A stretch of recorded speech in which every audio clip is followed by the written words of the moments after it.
The moment she stepped inside, she felt the judgmental stares. Monica Ellis, a 38-year-old self-made millionaire and CEO of a nationally recognized luxury jewelry brand, walked into one of her own flagship stores on State Street in downtown Chicago. She wasn't wearing high heels or designer sunglasses. There was no bodyguard in tow, no entourage announcing her arrival. Instead, she wore sneakers, comfortable jeans, a simple hoodie, and had her natural curls tucked neatly underneath a knit beanie. She looked like any ordinary woman stepping in from the cold. And that's exactly why what happened next unfolded the way it did. As she entered the quiet store, Monica took a deep breath. There was something special about being among her creations. Sparkling rings she once sketched on napkins, bold necklaces she personally approved, and custom-designed earrings that told stories. This location was her pride. The walls were polished, the lighting soft and golden, and the shelves were lined with carefully curated pieces she had spent years perfecting. She quietly strolled toward the front case, where her latest diamond design was displayed, a necklace that had just launched in her holiday collection. Before she could admire it closely, the store's manager approached. Her name tag read Karen, and the irony would not go unnoticed later. Karen was tall, middle-aged, and wore a tight smile that didn't quite reach her eyes. She took one look at Monica's hoodie and sneakers and made a snap judgment. "Can I help you with something?" she asked, her tone sharp and laced with suspicion rather than hospitality. Monica looked up, caught slightly off guard, but smiled politely. "Just browsing, thanks." But Karen wasn't done. Her expression hardened as she scanned Monica from head to toe. "I'm sorry," she said, stepping a little closer, "but this isn't the kind of place for window shopping. Our pieces are quite expensive, and we only allow serious buyers in this area of the store." Monica blinked, stunned. She opened her mouth to respond, but the manager wasn't finished. "If you're not planning to make a purchase today, I'll have to ask you to leave." For a second, time froze. Monica glanced around to see if anyone else had witnessed what just happened. A customer by the counter had paused mid-payment. An employee behind the register looked uncomfortable, but said nothing. The judgment Monica had felt when she entered now turned into outright dismissal. The store she owned had just kicked her out. Monica took a deep breath, suppressing the initial wave of anger rising in her chest. This wasn't just about her ego. This was about something much deeper. She had built this company from scratch. She'd grown up on the south side of Detroit, raised by a single mother who worked 2 jobs and still had time to teach her the value of self-worth. Monica worked night shifts through college, started designing jewelry in her tiny apartment, and sold her first collection at weekend markets. From there, she launched an online store, then expanded into brick-and-mortar boutiques. Every inch of this store, every design on the walls, every team member on payroll, she had poured her soul into it. And now, she was being judged by the color of her skin and the cut of her clothes. But she didn't yell. She didn't cause a scene. Instead, she calmly reached into her hoodie pocket and pulled out her phone. She dialed a number and spoke with the same authority that had helped her close million-dollar deals. "Hi, Jessica. Can you patch me into store security at the State Street location right now?" Karen's eyes narrowed. Her smugness faded slightly, replaced with confusion. Monica locked eyes with her but didn't say another word. 30 seconds later, 2 security guards stepped out from the back office, their eyes wide as they recognized the woman standing in front of them. "Ms. Ellis," one of them said, almost breathless. "We had no idea you were in the building. Welcome." Karen's jaw dropped. "Ms. Ellis?" she repeated, her voice cracking. Monica turned to face her fully. "Yes, that's me. Monica Ellis, CEO and founder of this brand. I designed that necklace you wouldn't let me look at." Karen's face went pale. Her hands trembled slightly. She opened her mouth, but no words came out. "I don't care that you didn't recognize me," Monica continued. "But what I do care about is how you treat people who walk into this store. If I were any other woman, any young black girl who just wanted to see something beautiful, you would have sent her back out into the cold without a second thought." Silence filled the room. Monica looked around. "And that doesn't represent me, or this company." Then she turned back to the manager and calmly said the words that would echo through the industry the next day. "You're fired, effective immediately." Karen stood there, stunned, as Monica walked past her and admired the necklace in the front case. A tear welled in her eye, not from the confrontation, but from the reminder that her fight for dignity and respect was still far from over. In the days that followed, a customer who had been in the store shared the story online. It went viral, sparking nationwide conversations about racial bias, assumptions, and the dangers of judging a book by its cover. Monica released a statement that went equally viral. "Everyone who walks into my stores, no matter what they wear, how they look, or what they can afford, deserves respect. That is non-negotiable." The jewelry industry learned something that day, and the world saw that sometimes the most powerful statement you can make is to stand tall, stay calm, and remind people who you are. Because Monica Ellis, she didn't just build a brand, she built a legacy. And no one, especially not someone named Karen, was going to take that away. At first, Monica thought about just walking away. She could have exited the store quietly, gotten into her car, and gone about her day. It wouldn't have been the first time someone misjudged her based on her appearance. It wouldn't have been the first time someone in a position of power used that power to belittle someone they assumed didn't belong.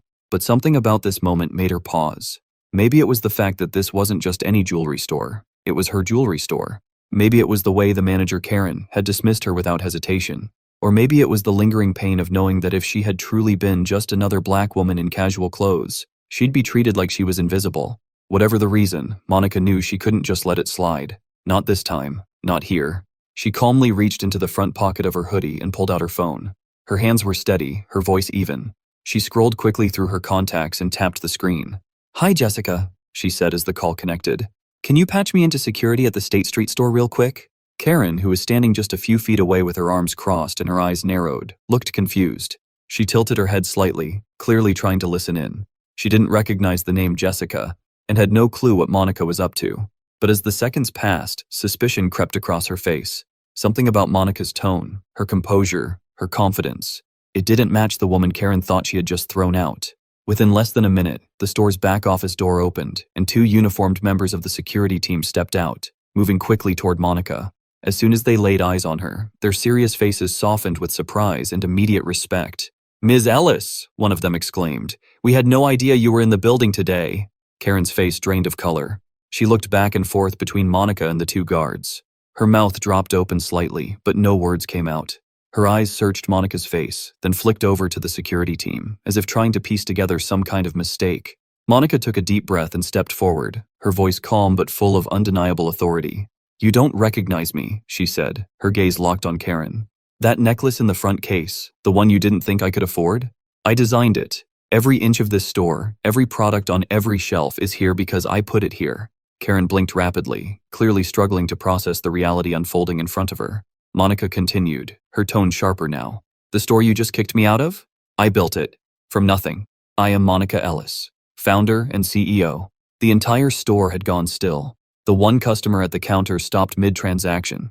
The junior associate behind the register looked frozen in disbelief. The only sound was the soft hum of the air conditioning and the distant clink of a bracelet gently shifting on a display stand. Karen stammered, I didn't know. I'm so sorry, But Monica raised a hand to stop her. "No, don't apologize now. You didn't take 1 second to ask who I was. You didn't ask if I needed help, you just assumed I didn't belong. And the sad truth is, if I were someone else, someone without power, someone who couldn't make this call, I'd be out that door right now, humiliated and disrespected." Karen's mouth opened and closed again. She looked like she wanted to melt into the floor. Monica took a step closer, not to intimidate, but to speak plainly. "This isn't just about me. This is about every person who walks into this store and gets judged based on what they wear, how they look, or where they come from. That's not the culture I built. That's not the company I run." And then, in a voice so clear and direct it felt like it echoed off the jewelry cases, she said the words that made the air shift in the room. "You're fired. Effective immediately." Karen's shoulders dropped. For a long moment, she said nothing. There was nothing to say. Her authority had vanished. Her assumptions had cost her everything. Monica turned to the security guards. "Please escort her out and have HR send me her personnel file. We'll follow proper procedure, but she's no longer welcome in my stores." As the guards nodded and moved to carry out her instructions, Karen shuffled toward the door, still stunned. She didn't resist. She didn't argue. She simply walked out of the store she once managed, now reminded that respect can't be demanded from a title. It has to be given from the heart. Once she was gone, Monica turned to the employees still standing silently. "Let this be clear," she said. "We treat everyone who walks through those doors with dignity. Whether they're wearing designer heels or sneakers, whether they speak softly or boldly, whether they're buying $1 million necklace or just browsing." One of the young sales associates nodded with wide eyes. Another whispered, "Thank you." Monica smiled faintly, her heart still beating a little faster than usual, but steady. "Now let's get back to doing what we do best, making people feel beautiful, respected, and seen."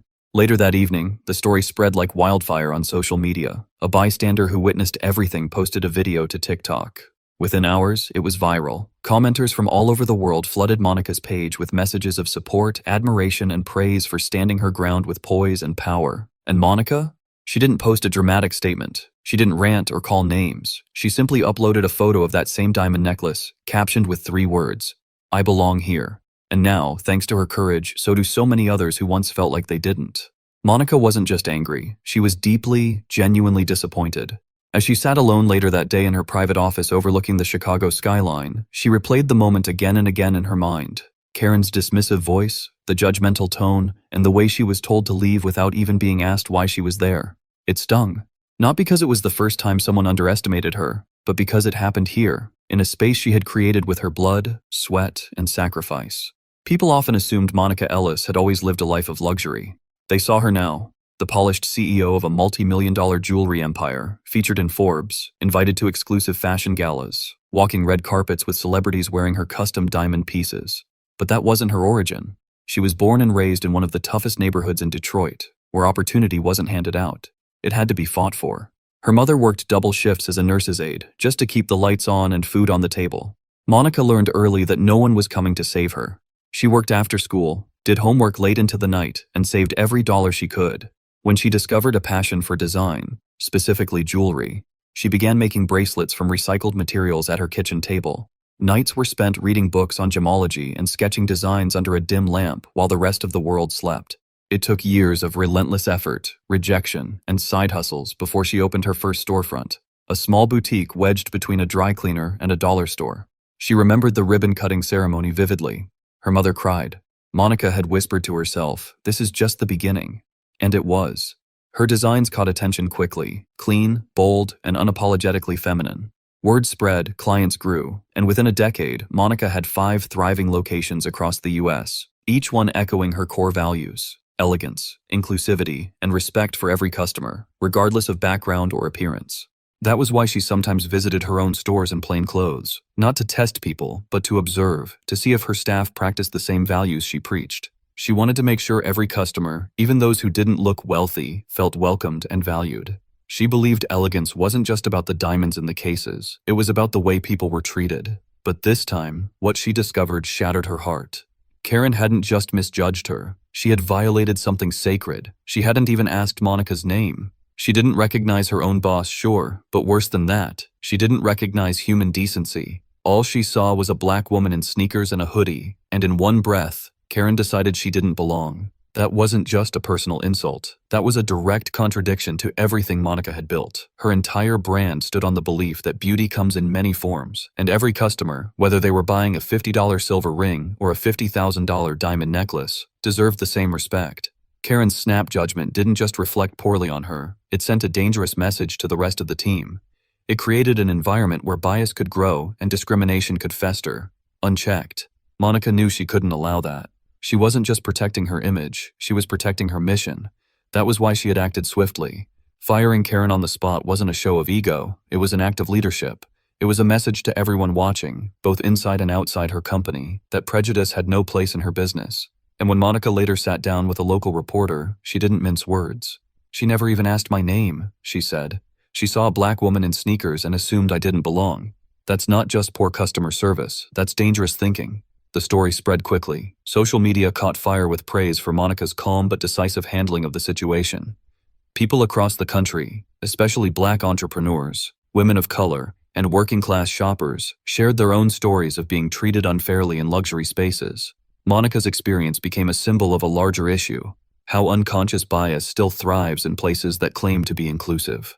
But Monica didn't stop at the headlines. She immediately scheduled mandatory inclusivity training across all her stores. She personally rewrote sections of her company's employee handbook to emphasize respect, humility, and cultural sensitivity. And she made a promise, to herself, her team, and her customers, that her stores would always be safe, welcoming spaces for everyone. "This wasn't just about one employee," she said in a company-wide video call. "It's about holding all of us accountable, including me."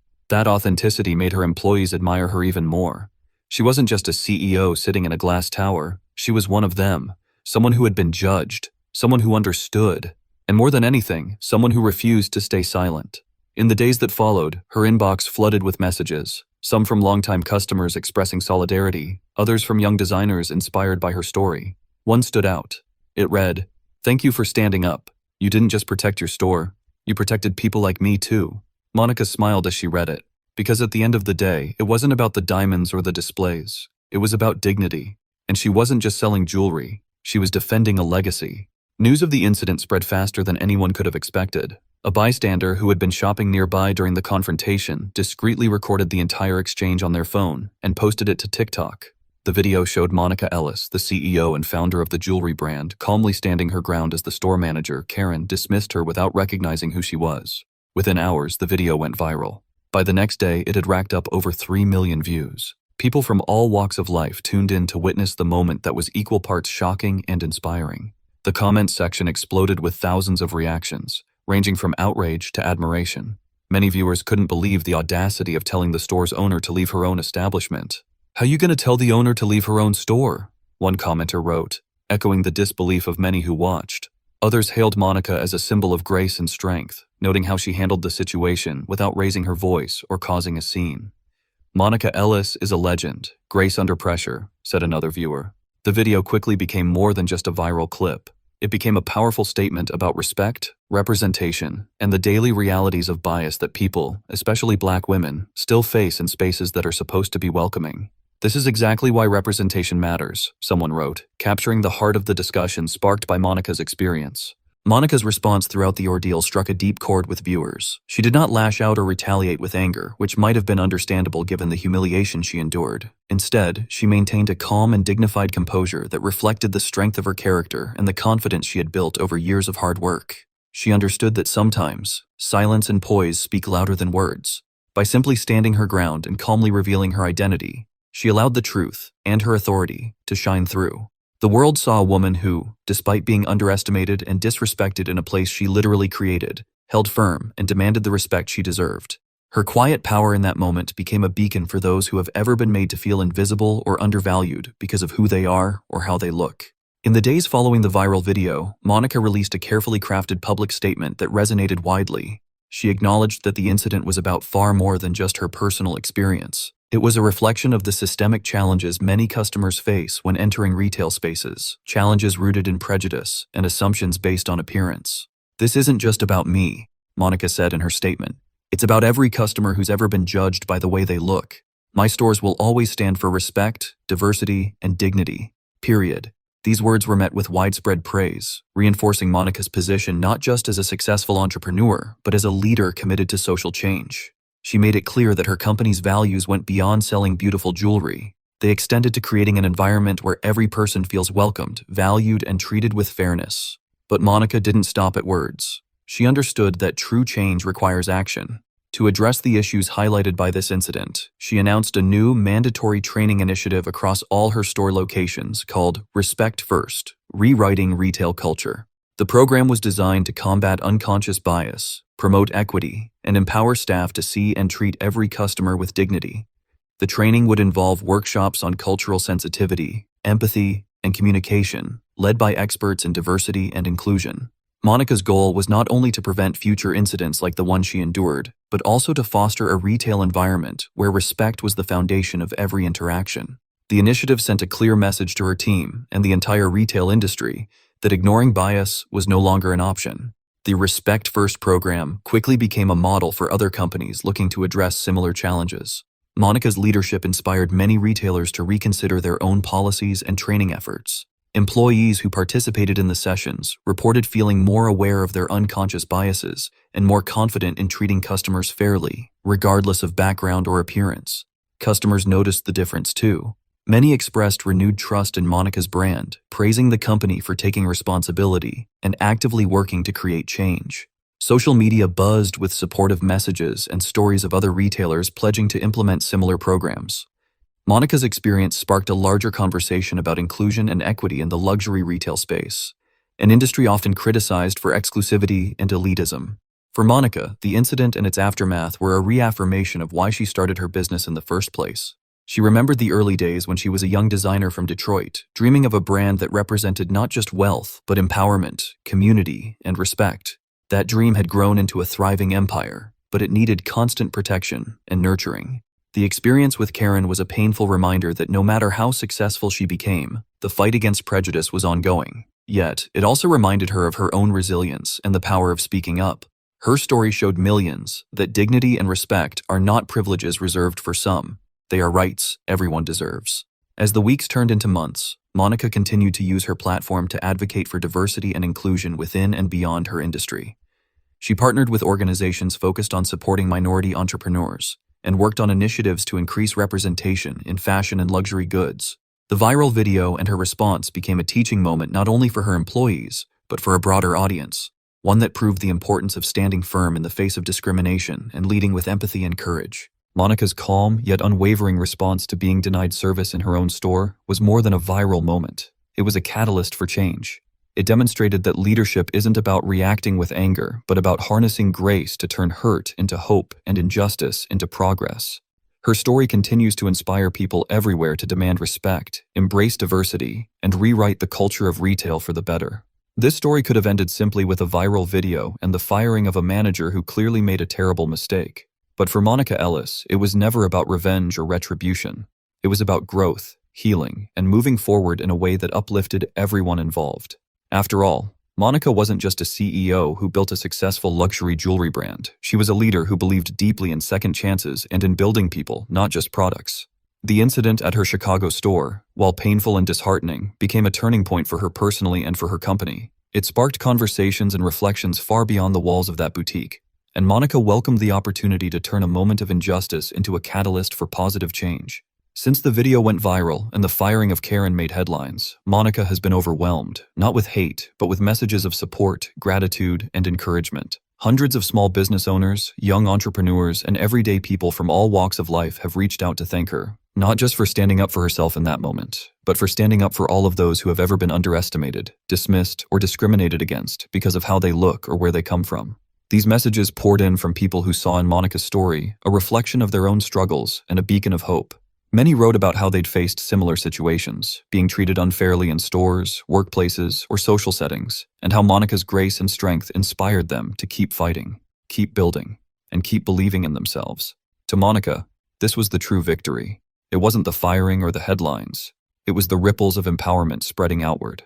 Business-wise, yes, her jewelry sales saw a noticeable bump after the incident. Loyal customers rallied to show their support, and new customers were drawn in by the authenticity and courage Monica displayed. But the surge in sales was only part of the story. What truly skyrocketed was the trust in her brand. People felt a deeper connection to the company, knowing it was led by someone who genuinely cared about inclusivity, dignity, and respect. Monica's brand became synonymous not only with exquisite craftsmanship, but also with integrity and social consciousness. In a market often criticized for being exclusive and elitist, her company stood out as a shining example of what luxury with a heart could look like. That reputation, Monica knew, was priceless. Monica's leadership since that day has been fueled by the same passion and fire she had when she first launched her business 10 years ago, working tirelessly from her kitchen table. She continues to push for excellence, not just in her products, but in the culture she fosters within her company. Her stores are now more welcoming than ever, staffed by people who not only understand the value of the pieces they sell, but who have been trained to approach every customer with empathy, respect, and genuine care. The mandatory respect first, rewriting retail culture training she implemented has become a cornerstone of the company's identity, reminding every employee that how they treat others is just as important as the diamonds in the cases.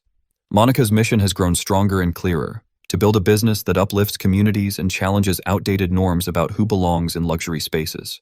But Monica's story wouldn't be complete without addressing what happened to Karen, the manager whose actions sparked the controversy. Monica is a firm believer in accountability, but also in compassion.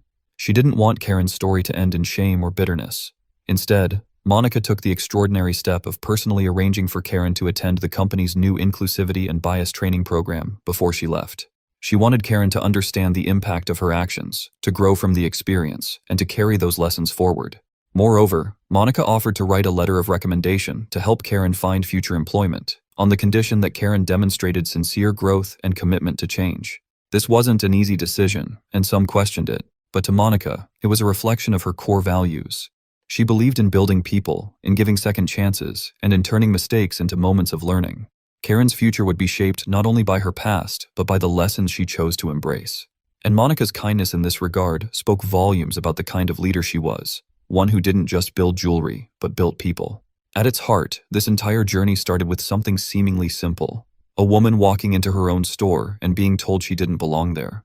That moment could have crushed Monica's spirit or made her retreat behind closed doors. Instead, it ignited a fire within her to fight not just for herself, but for everyone who has ever felt invisible or judged unfairly. The story quickly became more than just a viral incident. It became a movement toward redefining what belonging truly means in the world of luxury retail and beyond. Monica proved that belonging isn't about how you look, what you wear, or where you come from. It's about who you are, the respect you command, and the courage you show. Now the world knows the truth. Monica did belong. She always did. And her presence in that store was not just rightful, it was a testament to everything she has built with passion, resilience, and integrity. That moment of rejection became a powerful reminder that no one should ever be made to feel like they don't belong in spaces they've earned, created, or deserve to be in. Monica's story is a powerful legacy of strength, compassion, and leadership that continues to inspire countless people every day. This isn't just a story about a CEO or a viral video. It's about dignity, respect, and the power of one woman's unwavering belief in justice. Monica Ellis didn't just change a company culture, she changed lives. And that is a story worth telling again and again. So what can we learn from Jaden and Vanessa's story? That one small act of kindness can change your life forever. Love doesn't care about age, background, or bank accounts. It only cares about the heart. If you believe in real love, drop a heart in the comments, and don't forget to like, share, and subscribe for more incredible real-life stories.